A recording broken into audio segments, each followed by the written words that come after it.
करा लेते हैं पहले आपके, है ना, जो होमवर्क में क्वेश्चन दिए थे। क्वेश्चन नोट कर लेना तुम, मैं क्वेश्चन भेज दूंगा तुम्हें, है ना, आंसर भी कर लेना फिर। देखो बताओ पहला क्वेश्चन क्या था, कोई भी बताओ पहले क्वेश्चन में क्या बोला था।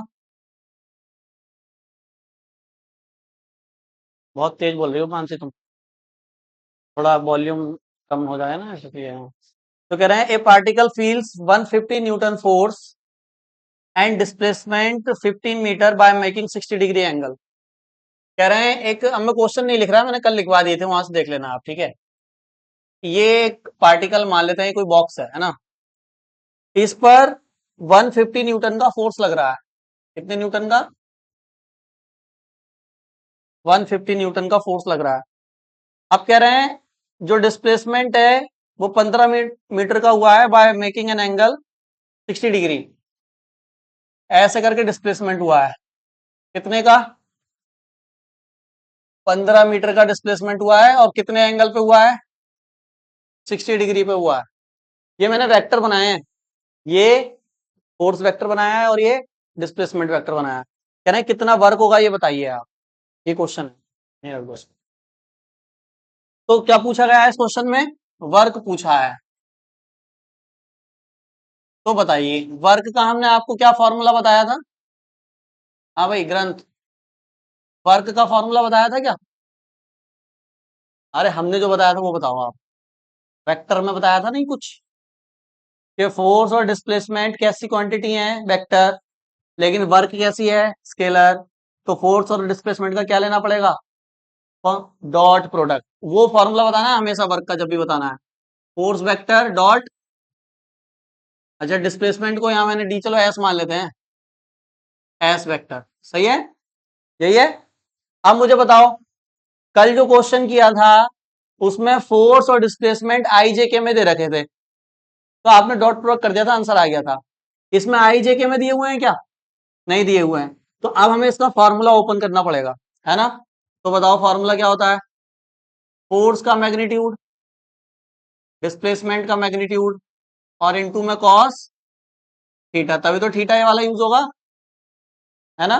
तो बताओ फोर्स का मैग्नीट्यूड कितना दिया हुआ है? 150। डिस्प्लेसमेंट का कितना दिया हुआ है? 15। एंगल कितना है? 60। कॉस 60 कितना होता है? 1/2। तो 2 से 150 कट गया कितनी बार? 75 बार। तो वर्क आया मेरे पास 75 इंटू 15। ऐसे ही किया है आपने? कितना आया आंसर? 15 5 जा 75, 7 15 7 जा, और 7 1125 जूल। यही आंसर है फर्स्ट का सबका हमारा। नहीं किया ऐसे? तो ऐसा हो जाता, देखो कितना आसान। मनीषा, यही आया है हमारा। मयंक, ठीक है, नोट कर लो जिसका नहीं हुआ है, जल्दी नोट करो। देखो सेकंड क्वेश्चन में बोला गया है कि ए वेक्टर और बी वेक्टर परपेंडिकुलर है। ए वेक्टर परपेंडिकुलर है बी वेक्टर के, दैट इज एंगल कितना है दोनों के बीच? 90। अब बोल रहे हैं ए वेक्टर की वैल्यू ये है, देखो ये दी हुई है, ये है हमारे पास 3 i cap plus X J cap plus 5 k cap, और बी वेक्टर भी दिया हुआ है X I cap plus 2 j cap minus k cap. ठीक है, तो कह रहे हैं क्वेश्चन में आप x की वैल्यू बताइए, कैलकुलेट वैल्यू ऑफ x। देखो क्वेश्चन समझ में आया ना। ए वेक्टर की वैल्यू बी वेक्टर की वैल्यू दोनों में देखो x दिखाई दे रहा है, तुम्हें दिख रहा है नहीं दिख रहा है? ये यहाँ भी x है और यहाँ भी x है। इधर देखो ग्रंथ, जरूरी नहीं है दोनों में x हो, किसी एक में भी हो सकता है x या p या t, कुछ भी कह सकते हैं वो। जब भी किसी की वैल्यू पूछी जाएगी वो एक दूसरे को वेक्टर को क्या कर देंगे? 90 डिग्री कर देंगे। सही है, पैरेलल भी कर सकते हैं। अगर उन्होंने कह दिया कि ए वेक्टर बी वेक्टर के पैरेलल है और तब आप वैल्यू बताइए, तो फिर ऐसे नहीं होगा जैसे आप ये कर रहे हो। परपेंडिकुलर बोलेगा तभी डॉट निकालना है, क्योंकि परपेंडिकुलर होते हैं तो डॉट जीरो होता है, पैरेलल होते हैं तो डॉट जीरो थोड़ी होता है। तो पैरेलल वाले केस में कैसे करना है? क्रॉस प्रोडक्ट से करना है। अगर उसने बोल दिया ए और बी पैरेलल हैं, मतलब ऐसे ऐसे हैं, और अभी क्या है, ऐसे ऐसे हैं, है ना, तो अगर पैरेलल बोल दिया तो क्रॉस निकालना पड़ेगा, और क्रॉस कैसे निकालते हैं वो आज सिखाया जाएगा, ठीक है। तो वो इसलिए क्वेश्चन भी नहीं कराया गया है वैसा। तो बताओ, हाँ भाई ग्रंथ, अगर ए वेक्टर बी वेक्टर परपेंडिकुलर है तो दोनों का डॉट कितना आएगा? क्यों? क्योंकि cos 90 जीरो हो जाएगा, ठीक है। तो ये वाला लॉजिक लगा दिया हमने। अब ए की वैल्यू रखो, बी की वैल्यू रखो, डॉट निकाल लो। तो 3i cap X J cap plus 5k cap X I cap plus 2j cap plus minus K cap. ये कितना आया देखो, 3x, ये कितना आया 2x, ये कितना आया 5 बन जा 5, ये कितना हो गया 5x equal to 5, x equal to 1। यही आंसर सबका, सेकंड क्वेश्चन यही सबका। ये दो तो आपने ठीक कर लिया अच्छे से, है ना। तीसरा नहीं हुआ, तीसरा इन दोनों से आसान है। थर्ड क्वेश्चन देखो क्या है, कह रहे हैं if a force 50 Newton act on a particle at 30 degree from east, calculate eastern and northern component. देखो, ये कोई, मैं मान लेता हूँ ये कोई बॉक्स है मेरे पास, या कोई पार्टिकल, कुछ भी मान लो आप इसको, है ना। इस पे फोर्स लग रहा है 30 डिग्री एंगल पर ईस्ट से। इधर क्या होता है बताओ, ईस्ट। इधर क्या होता है, वेस्ट। इधर क्या होता है, नॉर्थ। और इधर क्या होता है, ये मैंने डायरेक्शन बनाई है। लेकिन जो फोर्स वाला वेक्टर है वो ये है केवल, ये वाला, ये फोर्स कितने का फोर्स है, तो 50 न्यूटन का। ईस्ट से कितने एंगल पर है, ये वाला एंगल कितना दिया हुआ है, 30 डिग्री। देखो इसको समझो जरा, क्वेश्चन को समझो जरा। कह रहे हैं ईस्ट से 30 डिग्री के एंगल पे फोर्स लग रहा है, सही है। तो इसके कंपोनेंट बताओ आप फोर्स के। तो दो कंपोनेंट होते हैं, हम जानते हैं, एक उधर जिधर एंगल है, और एक उसके 90 डिग्री। तो जो इधर एंगल की तरफ आएगा वो ईस्ट की तरफ आ रहा है, तो उसको ईस्टर्न कंपोनेंट बोल रहे हैं, और जो नॉर्थ की तरफ आएगा उसको नॉर्दर्न कंपोनेंट बोल रहे हैं, सही है। तो इधर वाला कितना आएगा बताना जरा, ये वाला कंपोनेंट कितना आएगा।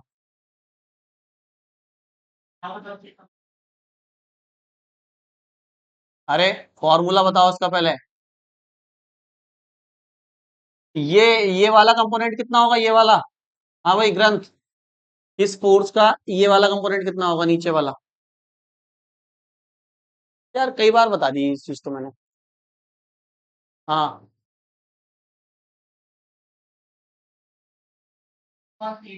देखना जरा, ये कोई ए वेक्टर है, कितने पर है, थीटा एंगल पर।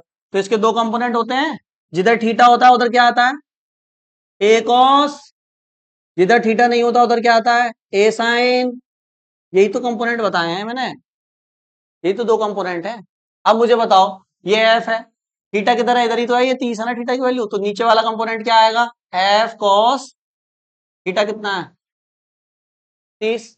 और नॉर्दर्न ऊपर वाला कंपोनेंट क्या आएगा, नॉर्दर्न बताओ।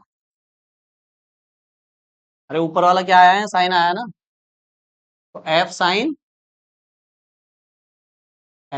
30। अब वैल्यू पुट करो, आंसर निकाल दो। एफ कितना है, 50, कॉस 30 कितना होता है, 25√3, सही है। और एफ कितना है 50, साइन 30 कितना होता है 1/2, कितना आया, तो इधर आया 25√3 न्यूटन, उधर आया 25 Newton.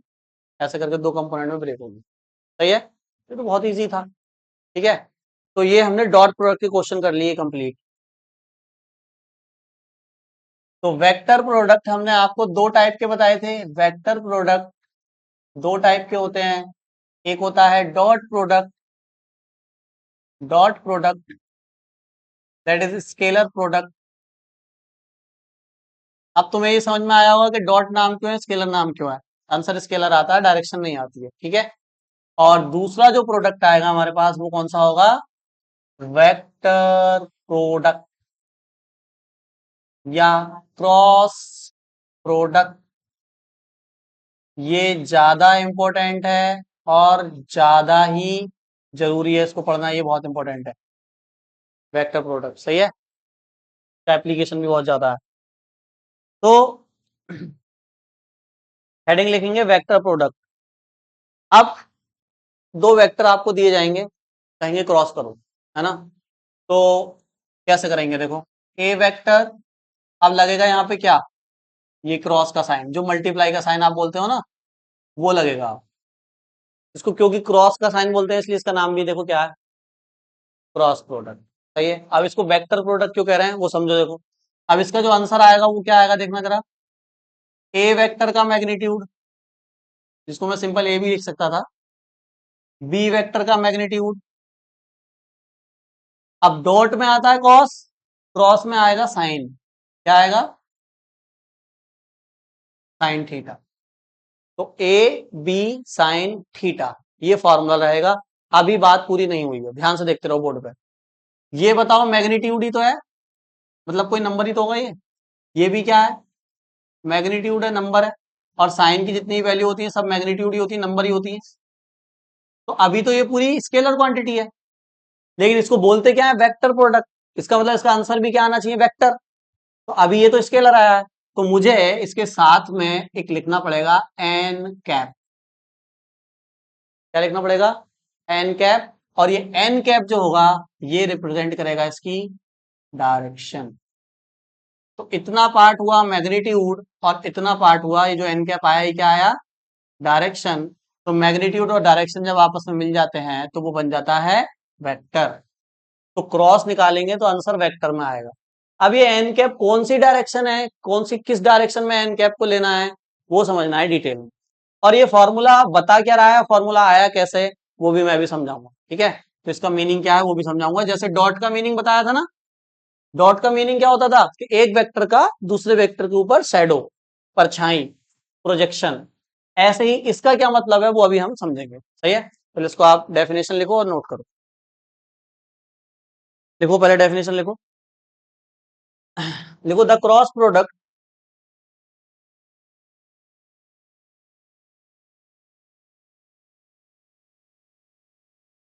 The cross product of two vectors, ग्रंथ लिख रहे हो ना, the cross product of two vectors is equal to the,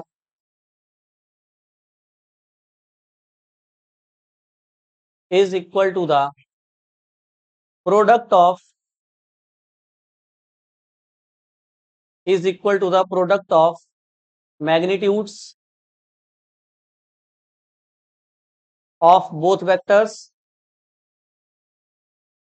product of magnitudes of both vectors and sin theta, magnitude of both vectors and sin theta, n cap, sin theta क्या आ गया, n cap, where n cap, where n cap is the direction, where n cap is the direction which is perpendicular, मैं भी बता समझाऊंगा ना इसको, which is perpendicular to the plane containing a vector and b vector, which is perpendicular to the plane containing a vector and b vector। Formula note down कर लो इसके नीचे, हिंदी में लिखो, दो सदिशों का सदिश गुणन, दो सदिशों का सदिश गुणन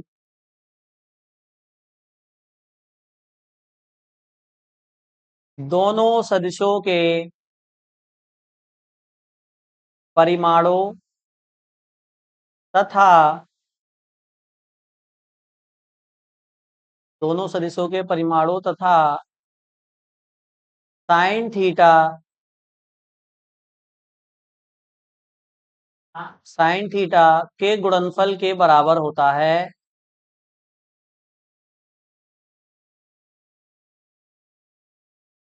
के गुणनफल के बराबर होता है, जहां एन कैप, जहां एन कैप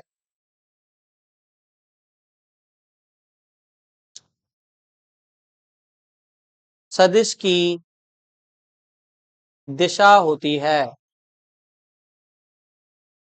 जहां एन कैप सदिश की दिशा होती है।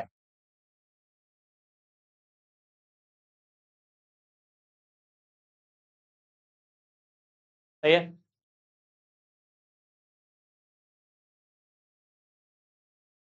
एन कैप सदिश की दिशा होती है जो कि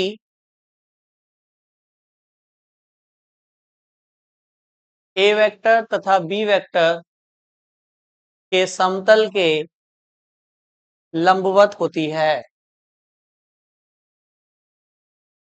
ए वेक्टर तथा बी वेक्टर के समतल के लंबवत होती है।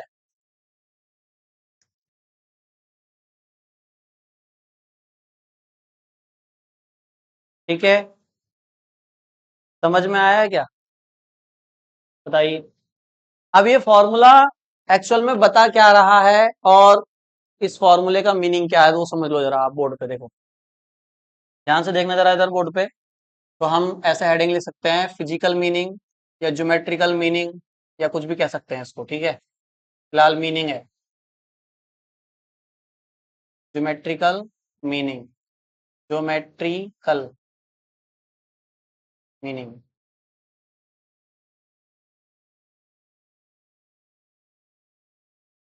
ठीक है, मतलब इसका भौतिक महत्व या भौतिक अर्थ।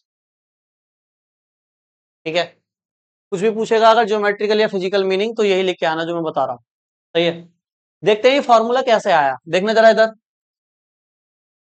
मान लेते हैं ये एक ए वेक्टर है, ध्यान से देखते रहना जरा बोर्ड पे, और ये एक बी वेक्टर है। इसका मैग्नीट्यूड ए है, इसका मैग्नीट्यूड बी है। हेड पे लिख देता हूं इनको। अच्छा, ये ए है क्या? सही है, तो इसका मैग्नीट्यूड कितना होगा बोलो? ए वेक्टर का मैग्नीट्यूड, और इसका मैग्नीट्यूड कितना होगा? बी वेक्टर का मैग्नीट्यूड। ठीक है, वो तो एरो की लेंथ होती है ना मैग्नीट्यूड। ठीक है, अब बताओ जरा एंगल कितना मान लिया मैंने दोनों के बीच? मैंने कहा था वेक्टर को बिना डायरेक्शन चेंज करे पैरेलल शिफ्ट किया जा सकता है, तो इसको यहाँ पैरेलल शिफ्ट कर सकता हूँ क्या? दो दो एरो कहां से बन गया? अच्छा, एक एक है क्या? हाँ, तो इसको पैरेलल, ऐसे को ऐसा ही शिफ्ट कर दो, लेकिन डायरेक्शन चेंज नहीं होनी चाहिए। तो देखो मैंने डायरेक्शन चेंज नहीं करी है, ऐसे था, ऐसे ही दोनों आपस में कैसे हैं? पैरेलल। ऐसे ही मैं ए को शिफ्ट करके ऊपर रख सकता हूँ, तो ये क्या बन गया? ये बन गया पैरेललोग्राम। क्या बन गया? पैरेललोग्राम। पैरेललोग्राम बन गया क्या? ओके। अगर मैं तुमसे कहूं कि इस पैरेललोग्राम का एरिया निकालना है मुझे, क्या निकालना है? Area of parallelogram. जो दो वेक्टर से मिलकर पैरेललोग्राम बना है, इसका मुझे क्या फाइंड करना है? एरिया। तो कोई बताएगा मैथ्स में पैरेललोग्राम के एरिया का क्या फॉर्मूला होता था? है कोई ऐसा बच्चा यहाँ पे होशियार, इंटेलिजेंट, ब्रिलियंट, जो एरिया ऑफ पैरेललोग्राम बता सकता है? ग्रंथ? नहीं पता? तुमसे तो उम्मीद थी हमें यार। हाँ भाई, पंडित जी, एरिया ऑफ पैरेललोग्राम, समांतर चतुर्भुज का क्षेत्रफल।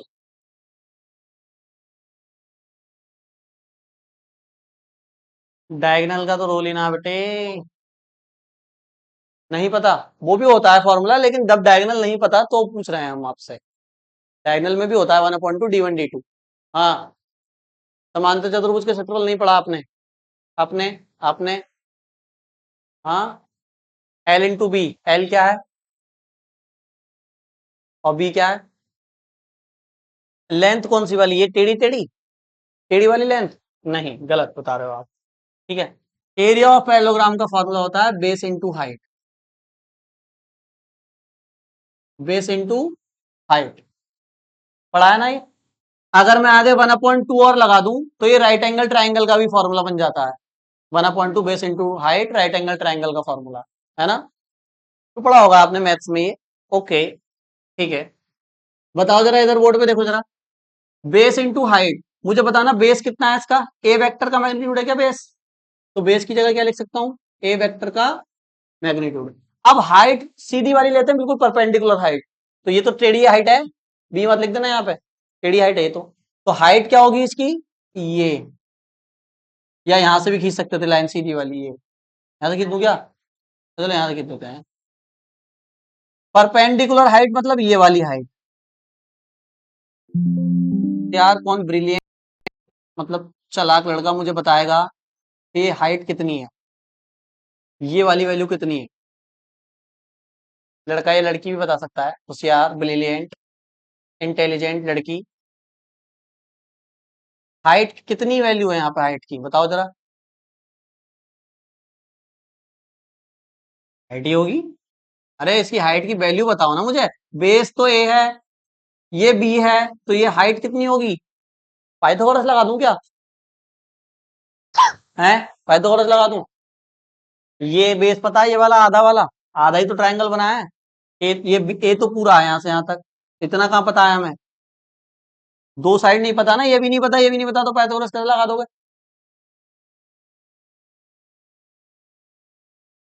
चलो हाइपोटेन्यूज पता है अब, है वहां पे, हाँ भाई, हाँ तुम्हें मैंने एक इतना अच्छा टॉपिक समझाया है, उसका आप यूज नहीं कर रहे हो, कंपोनेंट निकालना सिखा रखा है ना मैंने, कंपोनेंट, है ना, कंपोनेंट सिखा रखा है ना, मुझे बताओ इस बी वेक्टर का यही तो है कंपोनेंट नीचे वाला, परपेंडिकुलर ड्रॉ करके तो कंपोनेंट निकालते हैं, तो ये भी बता सकते हो तुम चाहो तो, कितना आएगा बी कॉस थीटा, ये वाला बी कॉस थीटा होगा ना, और ये वाला कंपोनेंट क्या होगा, सीधा वाला इधर वाला बी साइन थीटा, और जितना ये होगा उतना ही तो ये होगा, यार जितना ये आएगा उतना ही तो ये आएगा, सेम ही तो आएंगे दोनों, अरे समझ रहे हो, तो नीचे वाला भी पता है तुम्हें एक बी कॉस थीटा, और ये वाला भी पता है कितना बी साइन, तो मुझे तो ये पूछना था ना हाइट, तो ये कितनी होगी बी साइन, मुझे तो इससे मतलब है, नीचे वाला तो मुझे मैंने बेस पूरा लिख रखा है ये, समझ में आया, कंपोनेंट से निकाला है मैंने, समझ गया ना ये, ठीक है। अगर कंपोनेंट से भी नहीं आया समझ में तो फिर ट्रिग्नोमेट्रिक फॉर्मूला लगा दो कोई सा, देखो परपेंडिकुलर निकालना है, हाइपोटेन्यूज पता है, तब भी साइन का ही लगाओगे, और एक्चुअल में ये फॉर्मूला ही लगा है, कंपोनेंट भी तो फॉर्मूला से ही निकाले थे हमने, बात तो वही है, कंपोनेंट से याद रखो, नीचे वाला ऊपर वाला, इधर थीटा उधर कॉस, इधर थीटा नहीं उधर साइन, सही है, गुड डन एकदम, तो हाइट कितनी आ गई, सही है, तो यही है क्या फॉर्मूला हमारा, देखो ए बी साइन थीटा यही है क्या, है ना, एन कैप नहीं आया भैया, एन कैप नहीं आया, तो एन कैप भी आ जाएगा यार। अब मुझे एक बात बताओ कि A vector B vector sine theta ये ए क्रॉस बी बन चुका है, और ये निकाला क्या था मैंने, एरिया ऑफ पैरेललोग्राम, इसका मतलब ए क्रॉस बी, अगर दो वेक्टर का मैं क्रॉस ले रहा हूं तो वो बताता क्या है मुझे, वो दो वेक्टर का क्रॉस उससे बनने वाले पैरेललोग्राम का एरिया बताता, डॉट प्रोडक्ट प्रोजेक्शन बताता था, परछाई बताता था एक वेक्टर की दूसरे के ऊपर, लेकिन क्रॉस प्रोडक्ट दो वेक्टर से जो पैरेललोग्राम बनेगा उसका क्या बताता है, एरिया।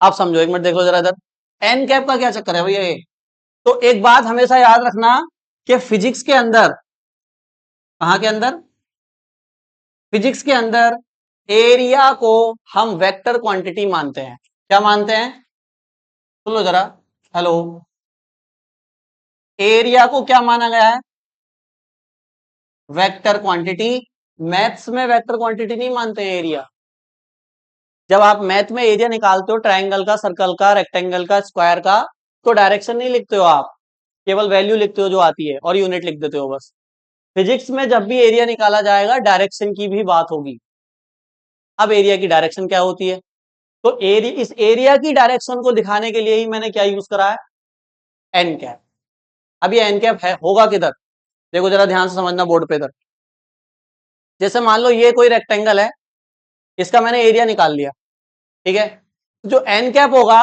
वो इस होगा इसके परपेंडिकुलर, इधर, अगर एरिया ये निकाला है तो ये एन कैप होगा, अगर ये इधर होता तो ये एन कैप होता, अगर ये इधर होता तो ये एन कैप होता, अगर ये इधर होगा तो ये एन कैप, बात समझ में आ रही है, तो जो भी एरिया आप निकाल रहे हो उसकी जो परपेंडिकुलर डायरेक्शन होगी उसको बोलते हैं एन कैप और वही उस एरिया की डायरेक्शन होगी।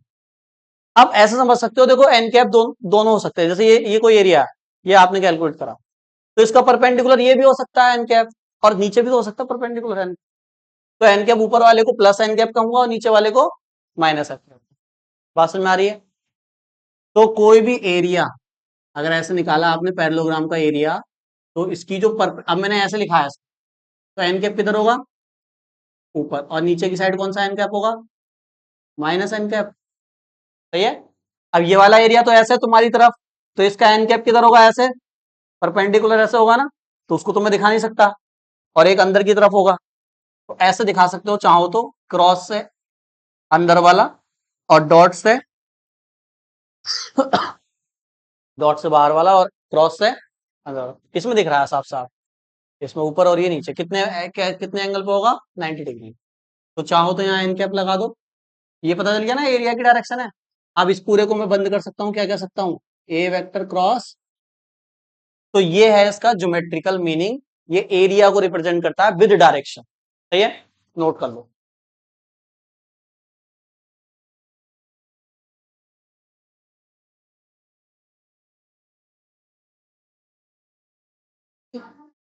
ये जो देखो एन कैप है ना, ये मैंने बताया परपेंडिकुलर होगा। कोई भी एरिया जो तुम निकाल रहे हो, दो वेक्टर से मिलकर, उसके परपेंडिकुलर एन कैप होगा। अरे सुन लो, तो इस एन कैप को निकालने का रूल होता है हमारे पास, वो रूल समझ में आ जाना चाहिए, क्योंकि जहां जहां क्रॉस लगेगा वहां वहां एन कैप आएगा, और वहीं वहीं तुम्हें वो रूल लगाना पड़ेगा। और क्रॉस केवल यही नहीं है जो तुम पढ़ रहे हो, मैंने क्या बताया? क्रॉस डॉट यानी जो वेक्टर है, ये पूरी फिजिक्स में है।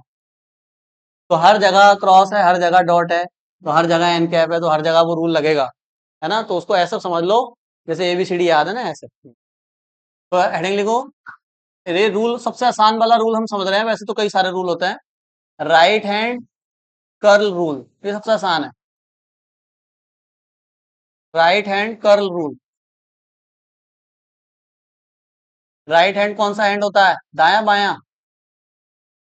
दाएं हाथ का नियम दायां होता है, राइट। दायां होता है ना, राइट। हम्म, ना मुझे पता है।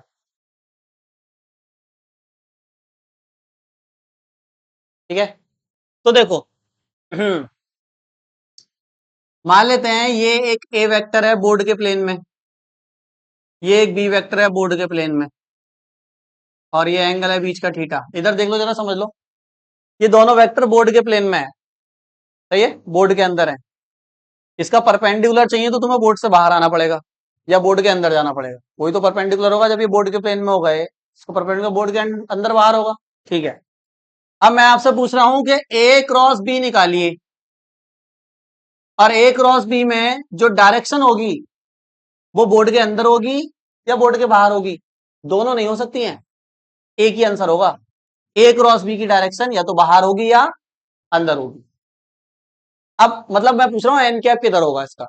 अब अगर ए वेक्टर ये है, बी वेक्टर ये है, तो एन कैप इसका बाहर होगा या एन कैप इसका अंदर होगा? कहने का मतलब यह है कि इससे जो एरिया बनेगा, जो पैरेललोग्राम, उसका एन कैप बाहर होगा या अंदर होगा।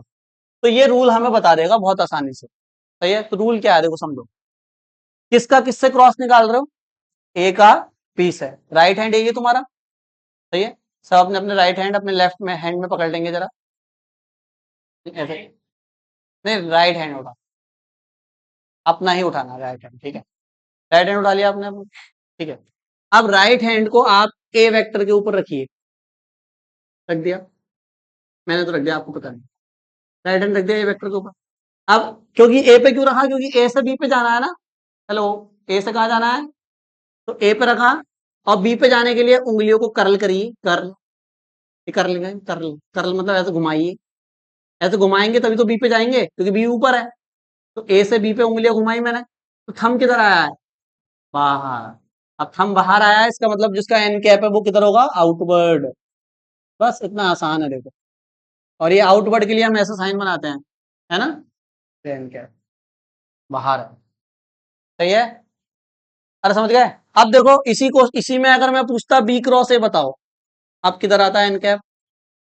बी क्रॉस ए, तो अब राइट हैंड कहाँ रखा जाएगा?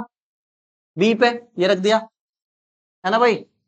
अब किधर जाना है बी से, ए पे, अंगूठा किधर है, अंदर। तो अब बी क्रॉस ए के लिए एन कैप किधर होगा, इनवर्ड, यानी क्रॉस, और ये डॉट।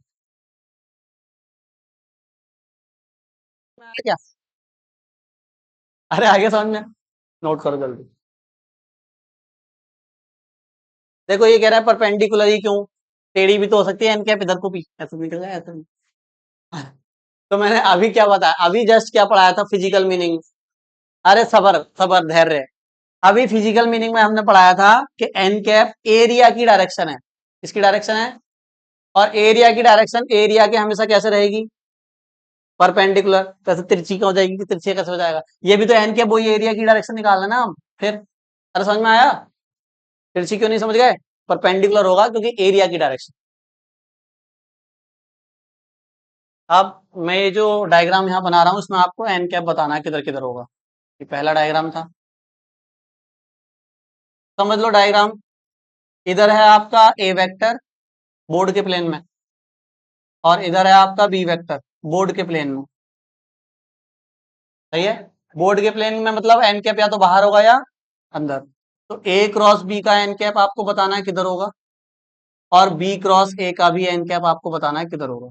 बताइए जल्दी, ए क्रॉस बी का एन कैप किधर होगा, लगाओ रूल लगाओ, उसमें सॉल्व थोड़ी ना करना है कुछ। ए क्रॉस बी का एन कैप आउटवर्ड या इनवर्ड, रूल लगाओ रूल लगाओ, राइट हैंड रूल लगाइए। फर्स्ट वाला होगा हमारा, इस पर राइट हैंड हमने रखा ए पे, और बी पे जाना है तो ये, तो थंब आया हमारा किधर, वहां, तो ये होगा आउटवर्ड। अब इसका उल्टा कर रहे हैं फिर हम, बी से कहा जा रहे हैं, ए पे, तो बी पे देखो, बी पे हाथ रखेंगे और कर्ल कर रहे हैं ए पे, तो थंब किधर जा रहा है, अंदर, तो ये क्या हो जाएगा, इनवर्ड। ठीक है भाई, आसान है, समझ में आया, ठीक। नेक्स्ट बताओ। अब एक मिनट समझ लेना जरा इधर। अब बोर्ड के प्लेन के अंदर नहीं है, एक मिनट इधर देख लो, ये ए वेक्टर है, ये बी वेक्टर है। अब ये ऐसे हैं ऐसे, यानी इसका एन कैप ऐसे इस वाले प्लेन में है, ठीक है। इसका एन कैप या तो ऊपर होगा या नीचे होगा, आपको ऐसे बताना है अप या डाउन। बात समझ में आ गई, ये ऐसे इस वाले प्लेन में है, ऐसे हॉरिजॉन्टल प्लेन, समझ रहे हो ना। ये ए बी वेक्टर आगे है, और ये ए वेक्टर इधर है, पेन दिखाई लड़की, इधर है, ये ऐसे ऐसे। ये कैसे था, ये ऐसा था बोर्ड के प्लेन में ही, ये कैसे था, ये ऐसा था, लेकिन ये कैसे है, ये ऐसे। तो इसका एन कैप या तो ऊपर होगा या नीचे होगा। तो बताओ, अगर मैं बी क्रॉस ए निकालूं, बी क्रॉस ए, ये एंगल कितना है इसका, थीटा। बी क्रॉस ए निकालूं तो किधर होगा, और ए क्रॉस बी निकालूं तो किधर होगा, अप या डाउन, अप या डाउन, बस दो ही ऑप्शन है।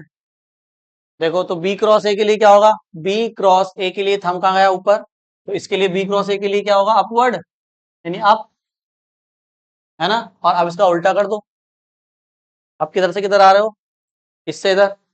अब पंडित जी कह रहे हैं ऐसे ही धर दें हम तो, ऐसे धर देंगे तो करल कैसे करोगे, ऐसा रखना पड़ेगा, है ना। तो ऐसे करल करोगे तो थंब किधर जाएगा, नीचे, उधर का क्या हो जाएगा, डाउन। अरे बात समझ में आ गई। तो ये रूल बहुत ही आसान और बहुत मतलब वो छोटा सा रूल है, ये समझ में आ गया होगा आपको, है ना। अब समझ में आया ए क्रॉस बी। अब हम इसकी पढ़ेंगे क्या, क्या पढ़ेंगे नेक्स्ट लेक्चर में, प्रॉपर्टीज। इस पे भी बहुत सारी प्रॉपर्टीज हैं, इसकी प्रॉपर्टीज पढ़नी है, और फिर आप इसके न्यूमेरिकल कर पाएंगे, सही है। तो वो पढ़ेंगे हम कल।